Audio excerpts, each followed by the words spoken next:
sa Pilipinas. NBC Manila Broadcasting Company. DZRH, member, kapisanan ng mga broadcaster ng Pilipinas. Kahit kailan, hindi ko hiniling sa Diyos ang kapariwaraan mo, Bianca. At lalong hindi mo dapat sisihin ng Diyos sa anumang kinahinatnan mo ngayon. Hindi niya layuning taglayin mo ang ganyan sakit. Pero bakit ang hirap tanggapin ang katotohanan, Nay? Bakit ang hirap nitong aminin? Handog ng DZRH ang dulang sa kanyang panahon. Ang sakripisyo nga ba ng isang ina ang pinakamarangal na layunin ng buhay? Mga kaibigan, narito't ating pakinggan ang naging karanasan ni Alicia sa ating dulang sa kanyang panahon.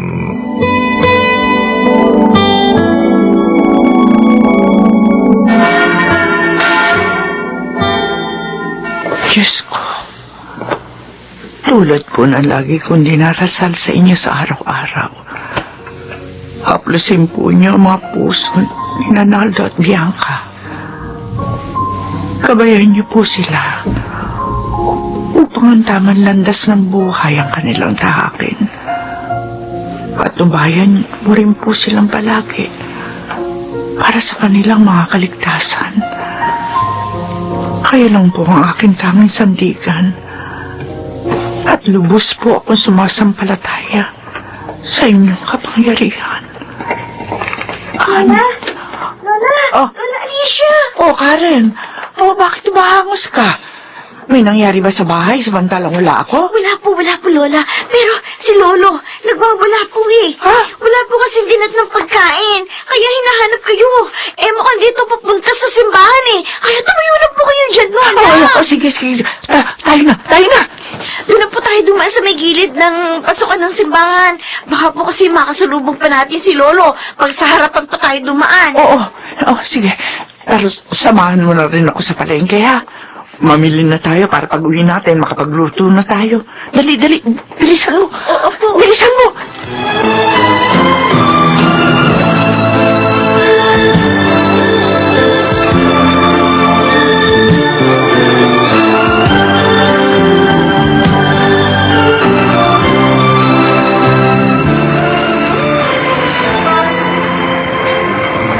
Ang aga mo naman, Bianca.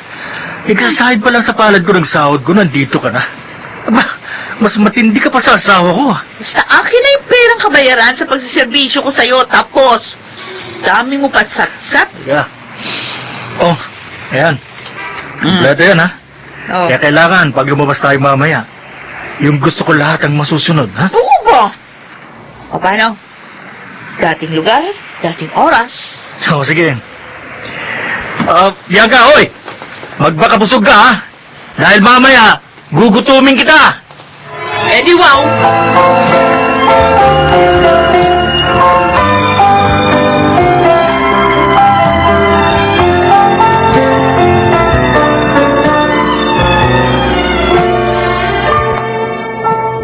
Hoy, Alicia!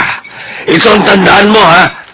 Kahit na lasinggero ako, kahit na sabongero ako pa rin ang haligin ng tahanan ng pamilyang ito. Kaya lahat ng utos ko, susundin mo!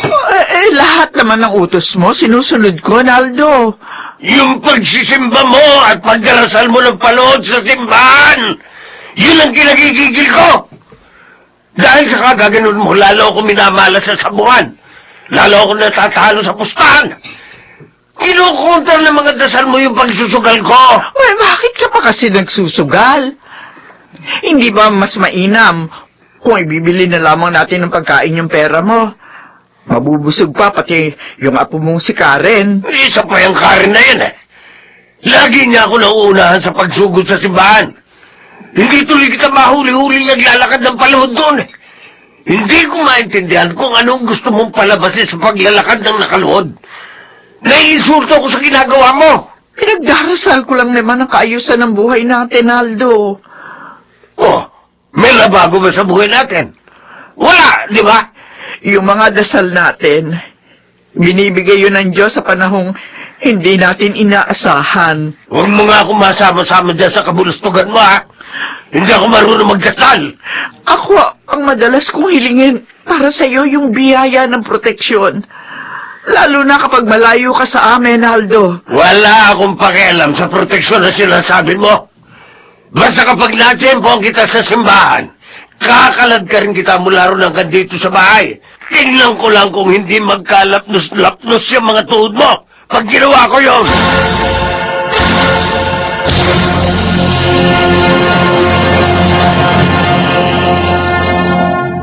Karen, tayo mo ako. Oy, Dodi, maglalatag ka na rin ng mga paninda mo ukay-ukay?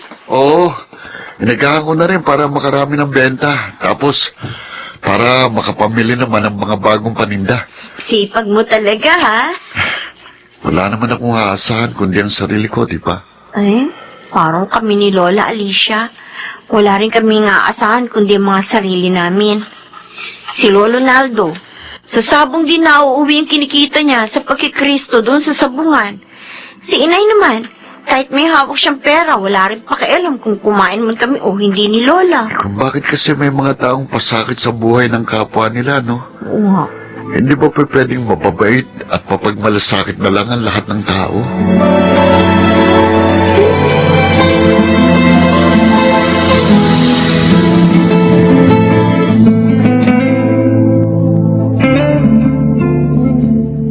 Ay, nako! Bakit naman kasi pinakikialaman yung buhay ko, Nay? Hayaan niyo na lang ako sa diskarte ko, pwede? Naaawa kasi ako sa asawa't anak ni Aris. Nakikita ko namumulot lamang sila ng mga kalakal para may maipambili ng pagkain. Ay, pakialam ko ba sa kanila? Kaya nga, huwag niyo akong kinukonsensya. Hindi ako tatalaban yan. Wala sa akin yun. At sa akin lang, anak, sana huwag kang maging dahilan ng paghihirap ng iyong kapwa. Masakit yun sa panig nila. Hindi mo alam yung lalim ng sakit na iniiwan nun sa mga pagkatao nila. Kaya ayokong kaharap kayo eh. Kung ano-ano pinagsasasabi niyo. Para kayong baliw. Paulit-ulit. Yan na nga kayo. Teka, yan ka, anak!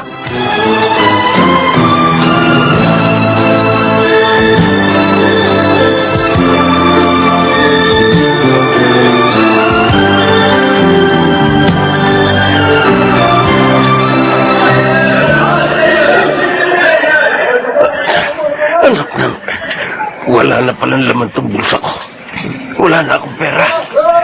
Wala na akong pambayad sa pustahan. Hindi bale. Dayo naman yung kapustahan ko eh. Tiyak na hindi niya natatandaan ang mukha ko. Kaya sasalisin na lang ako sa maraming tao. Tama. Sasabay ako sa paglabas ng maraming tao. Hoy! Nakapunta, ha? Ha? Wala kang pambayad, kaya tatakas ka, no? Ha? Hindi ah. Hindi ako tatakas. Talagang hindi mo ako tatakasan. Dahil lalagyan kita ng gripo sa tagiliran. Uy! Ano? Anong sinasabi mong may infection ka ng AIDS, Aris? May mga sintomas na ako nararamdaman kaya para makasigurado ako, nagpa-test ako. Hindi ko rin matanggap na nag-positive ako, Bianca. Pero kanino mo nga nakuha yan? Siguro dun sa huling babaeng nakarelasyon ko bago naging tayo. At ako, posible rin bang... Kailangan mo rin magpa-test, Bianca.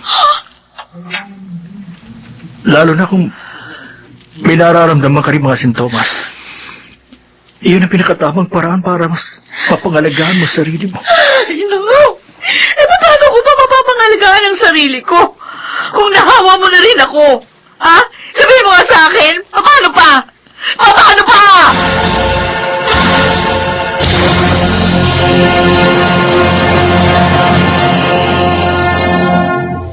Kala ko ba? Dahil naglalakad kayo ng paluhod sa simbahan, Pinagdarasal niyo kung para sa kapakanan ko. Pero heto ako, Nay. May impeksyon ng isang sakit na wala ng kagalingan. O hindi kaya kaparusahan ko ang hiniling niyo sa Diyos? Anak, Para lang mamulat ako sa mga pagkakamali ko. kahit kailan, hindi ko hiniling sa Diyos ang kapariwaraan mo, Bianca. At lalong hindi mo dapat sisihin ng Diyos sa anumang kinahinatnan mo ngayon. Hindi niya layuning taglihin mo ang ganyang sakit. Pero bakit? Bakit ang hirap tanggapin ang katotohanan, Nay? Bakit ang hirap nitong aminin?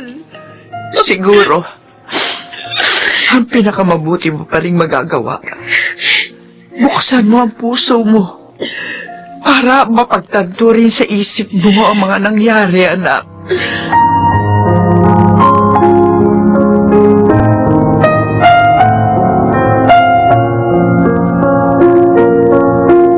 Karen, anak, Bakit po, Inay? magpapasama sana ako sa iyo magsimba. Opo, sige po, Nay. Sasamahan ko po kayo. Kasi gusto ko, ako na ang magpasan ng sarili kong krus at hindi na si Inay. Hihingi ako sa Diyos ng awa at kapatawaran sa aking mga naging kasalanan. Gusto kong madama ang kanyang pagpapatawad. Talaga po, Inay. Gusto ko rin pong malaman ninyo na natutuwa ako sa mga narinig ko mula sa inyo. Alam ko,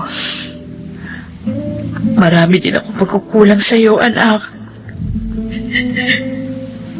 Gusto ko punan din ang lahat ng iyon.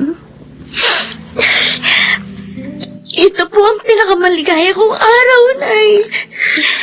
Yung pagtawag niyo sa akin ng anak, wala pong katumbas ang tuwang nadama ko. Na marinig ko yun sa unang pagkakataon.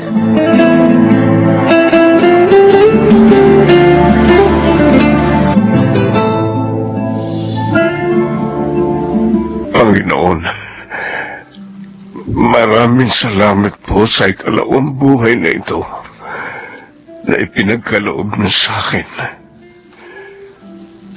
Sa pamamagitan po ng paglakad ko ng paluhod habang nagdarasal, maituwid ko nawa ang aking mga kasalanan, lalo na sa pagiging malapit ko kay Alicia at sa aking apong si Karen.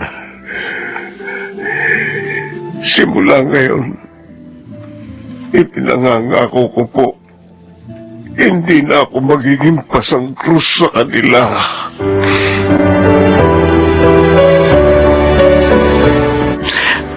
Panginoon, maraming salamat po sa pagtugon niyo sa aking mga dalangin. Para sa patnubay ng pagbabago na hiningi ko sa inyo. Para kina Naldo at Bianca. Ngayon din, maraming salamat din po sa pagsubaybay na ibinibigay niyo sa amin lahat. Nang sa gayon, magampanan namin ang mga tungkuling nakaatang sa aming mga balikat. Sana rin po, hindi kayo magsawang magbigay sa amin ng kalakasan, talino, at pagpapasya na magagamit namin panlaban sa mga pagsubok ng buhay. Amen.